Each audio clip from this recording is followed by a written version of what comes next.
കൊടുക്കാനാണോ? പിന്നെ കൊടുക്കാനല്ലേ ഇതിനൊക്കെ വെച്ചിരിക്കുന്നത്. ലാഭമാണോ? ലാഭമാണോ നഷ്ടമാണോ ഞാൻ ഇനി നോക്കുന്നില്ല, ഞാൻ കൊടുക്കും. ലാഭം എന്ന് പറഞ്ഞ പട്ടിയുടെ എനവാടാ. കൊടുക്കാനോ വേണോ? എനിക്ക് വേണമായിരുന്നു. എന്തോ വിലയാ? ഒരു പട്ടിക്ക് 3000 രൂപയ്ക്ക് അങ്ങ് തരാം. 3000 രൂപയോ? 3000 രൂപയ്ക്ക് എന്തോ മോശമാണോ? ഒരു ദിവസം 4 പേരെങ്കിലും കടിക്കുമോ പട്ടി?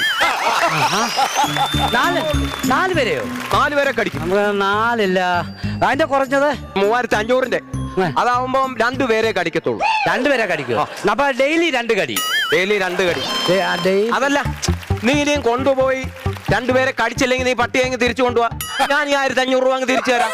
അതൊക്കെ ഇല്ല, ഞാൻ കേട്ടോ. എനിക്ക് എന്റെ 500 രൂപ ഉണ്ട്. കുരയ്ക്കുന്ന വല്ല ഉണ്ടോ? കുരയ്ക്കുന്ന ഒരു പട്ടിയുണ്ട്. 500 രൂപയ്ക്ക് നിനക്ക് ഞാൻ തരാം. അത് കടിക്കുവോ? കുരയ്ക്കുന്ന പട്ടിയെ കണ്ട് കടിക്കുമോ? നിനക്ക് വേണോ പട്ടിക്കുഞ്ഞിനെ? ഓ എനിക്ക് വേണ്ട. നീ വേണമെന്ന് ഞാൻ വിചാരിച്ചിരുന്നതാ. കഴിഞ്ഞ ദിവസം അമ്മായിപ്പം വന്നു, ഭയങ്കര വില്ലൻ ചുമ. ഇത് രണ്ടും കൂടെ ക്ലാഷ് ആകണ്ട, കൊണ്ട് വേണ്ട.